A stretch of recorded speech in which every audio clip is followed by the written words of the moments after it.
I've been talking to a woman who says she was sexually assaulted by the late Harrods boss, Mohamed Al Fayed, when she worked at the famous store. She was in her 20s. Carrie Lazell has waived her right to anonymity to speak publicly and for the first time in 30 years about what she says she was subjected to. And it began when she had a summer job at Harrods while a student. So unfortunately, within a matter of weeks, I was having some unwanted sexual advances from the chairman of Harrods. From Mohamed Al Fayed? Yes, yeah. He started to pay almost daily attention to me on the shop floor, and then he started to touch me in ways that I didn't want to be touched, and also give me gifts and give me money and gifts, which I didn't want either, but started to, I think we'd use the word grooming now. He started to groom me and make me feel like I was slightly special, and this was unwanted. When you were subject to this inappropriate touching, were you able to say anything? How did you react? Absolutely not allowed to say a word. He very strongly said, do not tell anybody. But he framed it as though you're special, I'm giving you special attention. The other girls... This is between us, sort of This is thing. between us, yeah. The other girls will be jealous. I have big plans for you. It has a lot of impact on a very young, naive girl who's starting life, who's starting a career. He picked particularly vulnerable girls to do this to, and then made it absolutely imperative that we didn't say a word about it, and including my parents or anybody else. In 1996, you graduated and you went back to Harrods. You were offered a job in the art department, Yeah. which you accepted? Yes, we're absolutely delighted, because I had continually gone back. He'd instructed me to go back. He had an enormous amount of power over people. He made it almost non-negotiable. And of course then I got this amazing job, which was absolutely, for me, a dream job.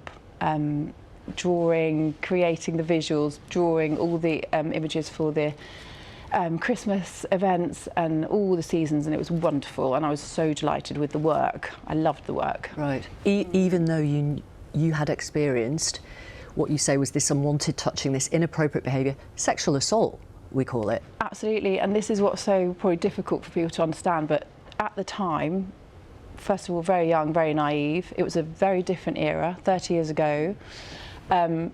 We didn't have a voice. It was arranged by Harrods that you would go to Harley Street for a private medical. Why? What happened there?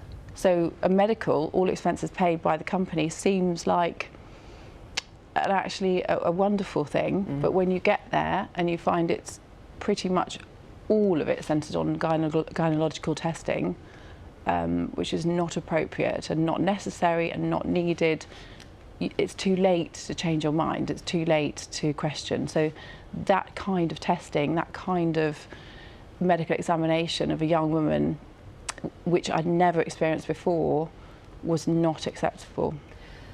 And then you say you were called to Mohamed Al Fayed's office after you'd had that appointment. Yeah. What did he say? Well, first of all, he sat me on his knee, which again is not acceptable. He went through my medical records, which is not acceptable, and he read through them, and he quite explicitly told me I was not allowed to have a boyfriend.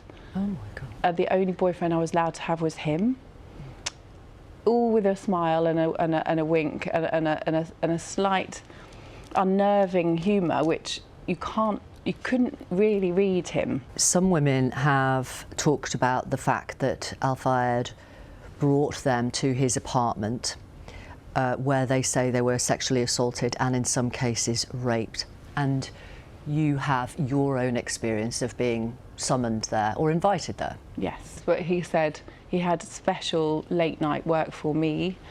I was the only person who could complete this job, this task. I was not to tell anybody else in the office. So I went to the offices, which I knew the security guard there, I was familiar, I felt comfortable there. I was welcomed in by the security. I was taken up to the top floor, which I had never been to. And it wasn't until that point that the panic started to set in, because it wasn't an office, it was an apartment. And It was very, very lavish, gold and pink and very beautiful, very sort of in a very lavish way. And I walked into a room that overlooks Hyde Park with a huge semicircular window, 2 glasses champagne, music, a whole range of gifts on a chair, very lavish, very extravagant, and Mr. Al Fayed approaching me semi-naked, coming towards me and realising that this was really not the situation I wanted to be in, and I felt completely panicked and completely terrified of what was going to happen next. And can I ask you what happened? Are you okay talking about what happened? Yeah, I mean, he did push himself on top of me. He did kiss me. He did. It was far too much for me. I didn't like anything he was doing to me at all, and I knew what was going to happen next. I knew that he would quite possibly then attack me, because he was completely all over me, and I really froze. I didn't know what to do. There's no mobile phones, there's no means of communicating, nobody knew where I was. I hadn't told my family, I hadn't told my boyfriend. Thank goodness. I said, I can't do this. And he said, why not? And I said, I tried to appease him because I knew he was going to possibly get angry. I said, I can't do this tonight because my father's waiting outside. And I said, no, I have to go because my father's outside. He's literally outside in a car waiting. So he said, you go, you go.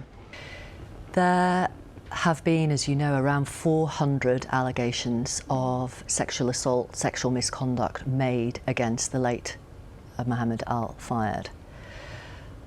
I mean, this is huge, isn't it? It's on a scale of Epstein. He was on a scale of Jeffrey Epstein. It really is. It really is on a scale. I mean, again, now I have the whole picture. Now I know. Now I know it was not just me.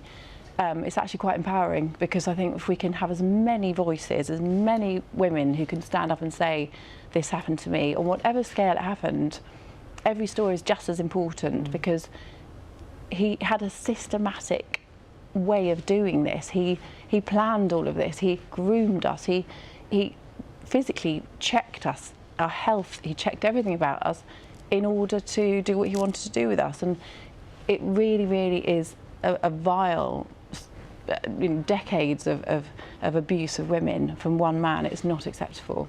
Carrie, thank you very much for talking to us. We really appreciate your time. Thank you so much. Thank you. Thank you. And in a statement, Harrods told us they continue to support the bravery of all survivors of Fayed's appalling abuse in coming forward. They say their priority is to settle claims in a trauma-informed way, avoiding lengthy legal proceedings for the survivors involved.